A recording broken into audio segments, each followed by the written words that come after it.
देश का चुनाव सामने है और ये चुनाव सबसे महत्वपूर्ण चुनाव है। मैं मानता हूँ अब तक के भारत में इससे ज़्यादा महत्वपूर्ण चुनाव इस देश ने नहीं देखा होगा।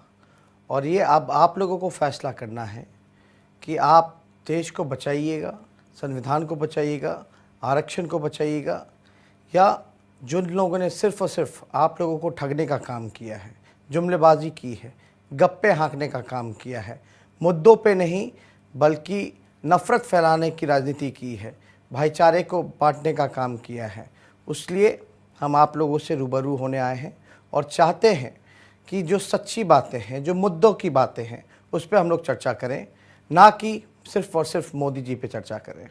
ये बहुत ही महत्वपूर्ण चुनाव है। जिस हिसाब से हमने 5 साल देखा, मोदी जी 2014 में आए और इस 5 साल में सिर्फ़ और सिर्फ जुमलेबाजी, झूठ और नफ़रत के अलावा कोई भी ऐसा काम नहीं किया गया जो मोदी जी ने 2014 में आप लोगों के सामने वादा किया था। जो बीजेपी का जो मैनिफेस्टो था, उसमें से एक काम बीजेपी के लोगों ने नहीं किया है। और अगर आप मुद्दे पे बात करते हैं, उनसे सवाल पूछते हैं, तो वो कहीं ना कहीं से उस मुद्दे से ध्यान भटकाने की कोशिश करते हैं और अपने जो आरएसएस, जो नागपुरिया कानून का जो एजेंडा है, वो अपने एजेंडे पे ले जाना चाहते हैं। चर्चाएं किस पे होती हैं? हिंदू मुसलमान, मंदिर मस्जिद और कश्मीर पाकिस्तान। अगर रोज़गार की बात करें तो मोदी जी ने पिछले चुनाव में कहा था कि हर एक साल 2 करोड़ नौजवानों को रोज़गार देने का काम करेंगे। 2 करोड़ रोज़गार यानी 5 साल में बनता है 10 करोड़ रोज़गार।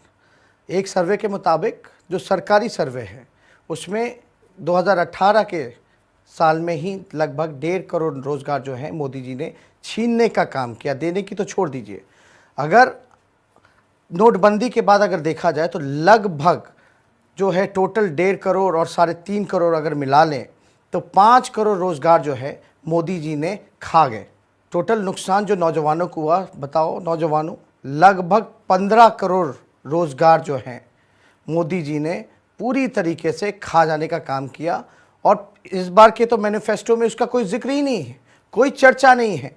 तो मैं आप लोगों से इतना कहना चाहता हूँ, नौजवान जो है वो देश का पूंजी है, वो भविष्य है, और अपने भविष्य के बारे में सोचिए।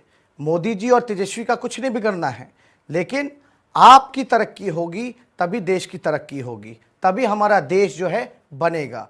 तो आप ज़रा ध्यान लगा करके, इनके बहकावे में ना आकर के, इनके एजेंडे में, इनके फरेब में ना फंसते हुए आप अपने हित के बारे में सोचिए, ना और किसी के बारे में सोचिए, क्योंकि आप ही देश को आगे ले जा सकते हैं।